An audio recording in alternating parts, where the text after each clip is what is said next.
UPI NPCI की एक technology है। एनपीसीआई जिसके बारे में हमने लास्ट क्लास में पढ़ा था, national payment corporation of India, जो 2008 में आई थी। तो यूपीआई में क्या होता है बेसिकली, यूपीआई का 2 वर्जन आ चुका है। एक यूपीआई 2016 में आई थी और यूपीआई जो सेकंड वर्जन अपग्रेड होकर आई है वो 2018 अगस्त में। तो हम लोग इसको दोनों को मिला के ही पढ़ेंगे। यूपीआई का क्या फ़ायदा है और क्यों ये इसके आने से क्या चेंज आया, ये हम लोग समझते हैं। ये टेक्नोलॉजी क्यों लाना पड़ा।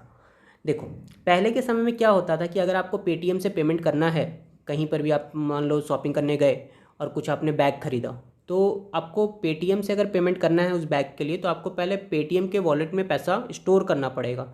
Then you can able to pay that amount to that bag shopkeeper. तो इसके लिए आपको पहले अपने वॉलेट में कुछ पैसे डालने पड़ेंगे, उससे आप उसे पे कर सकते हो। और आप अगर जो वॉलेट में आपके पैसे अगर आप उसे वापस से अपने अकाउंट में लेना चाहोगे तो आपका उसमें कुछ आपको फ़ी देना पड़ेगा, कुछ चार्ज देना पड़ेगा पेटीएम को। तो दिस वाज द केस। और साथ ही साथ आप अपने अकाउंट में अगर पैसा रख रहे हो अपने वॉलेट में, तो आपको उसका कोई इंटरेस्ट नहीं मिलता था। मगर आपके अगर बैंक अकाउंट में वही पैसा है तो बैंक आपको कुछ इंटरेस्ट देती है, चाहे वो 4% हो 3% हो, जो भी हो। तो बैंक आपको सेविंग अकाउंट में कुछ इंटरेस्ट देती है, मगर यहाँ पर आपको वॉलेट में कोई भी इंटरेस्ट नहीं मिलता था। इसी को देखते हुए एनपीसीआई ने यहाँ पर एक नया टेक्नोलॉजी लाया जिसे बोलते हैं यूपीआई। यूपीआई एक टेक्नोलॉजी है जो डिजिटली पेमेंट ऐप्स बनाने के लिए, ठीक है, सर्विस प्रोवाइड करती है। मतलब कि इसके थ्रू आप डिजिटल पेमेंट ऐप बना सकते हो, और जिसमें क्या होगा, आईएमपीएस, इमीडिएट पेमेंट सर्विस, ये प्रोवाइड करेगी। इसके लिए ऐप बनाया जाता है यूपीआई से। तो यूपीआई के थ्रू बहुत सारी जितनी भी पेमेंट सर्विस प्रोवाइडर आज के समय में है वो लोग ऐप बनाती हैं इससे। तो जो ये एनपीसीआई है, इनका खुद का भी एक ऐप है, भीम ऐप। उसके बारे में हम लोग नेक्स्ट वीडियो में पढ़ेंगे।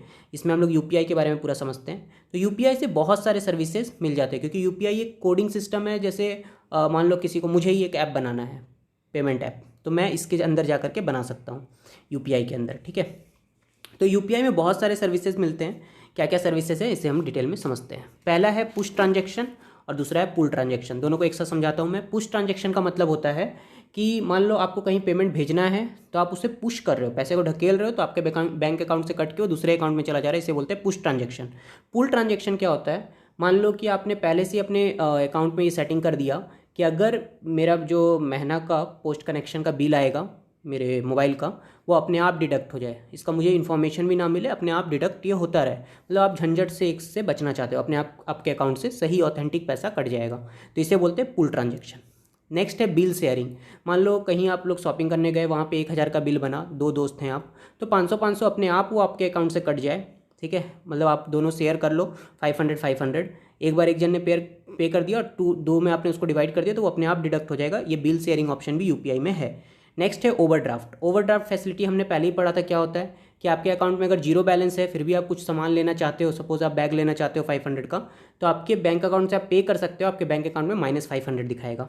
नेक्स्ट सर्विस इसमें है एस्क्रो। एस्क्रो को थोड़ा समझने के लिए आपको ध्यान देना पड़ेगा कि इसमें अगर suppose you are going to purchase one mobile of 20,000, ठीक है, तो 20,000 रुपये आपके अकाउंट में है, और ये उस शॉपकीपर को कैसे कंफर्म होगा कि इस बंदे के पास 20,000 है। तो उसके लिए आप क्या कर सकते हो, अपने अकाउंट में 20,000 को लॉक कर सकते हो। वो अकाउंट में आपका जो मनी लॉक है वो उस बैंक के मतलब उस शॉपकीपर को ये दिखाएगा कि इसके अकाउंट में 20,000 लॉक है, ठीक है। उसे आप तब तक अनलॉक नहीं कर सकते जब तक आपका मोबाइल का सॉल्यूशन ना हो जाए। मतलब आपके पास मोबाइल आया, आपने फर्दर उसको देख लिया बढ़िया से, तो उसके बाद फिर आप कंफर्म करोगे और उस 20,000 को रिलीज़ करोगे, हाँ इट वाज ओके, तो आपका वो 20,000 अपने आप डिडक्ट हो जाएगा आपके अकाउंट से। तब तक वो लॉक रहेगा। और मान लो आपको मोबाइल वो नहीं चाहिए, आप उसे रिटर्न करोगे, आपका रिटर्न उधर अगर एक्सेप्ट हो जाएगा तो 20,000 भी आपका रिलीज़ हो जाएगा, वापस आपके अकाउंट में आ जाएगा। तो इस तरह के सर्विस को बोलते हैं एस्क्रो, ठीक है। दूसरा और फिर नेक्स्ट सर्विस है यूज़र मैंडेट। यूज़र मैंडेट का मतलब क्या होता है,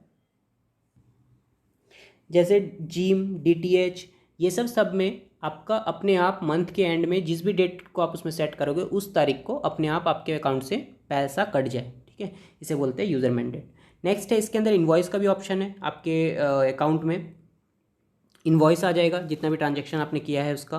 और लास्ट है क्यूआर ऑथेंटिसिटी, ठीक है। क्यूआर जिससे भी आप पे कर रहे हो उसका ऑथेंटिसिटी, मतलब वो आदमी जो है वो वेरीफाइड है या नहीं, वो भी आप जब क्यूआर स्कैन करोगे तो ये शो कर देगा। क्यूआर का मतलब आपको मैं नेक्स्ट वीडियोस में बताऊंगा। ऐसे तो ये क्विक रेस्पॉन्स होता है, ठीक है, इसका फुल फॉर्म, और क्या होता है, ये कैसे काम करता है, ये भी हम लोग नेक्स्ट वीडियो में पढ़ेंगे। Thank you.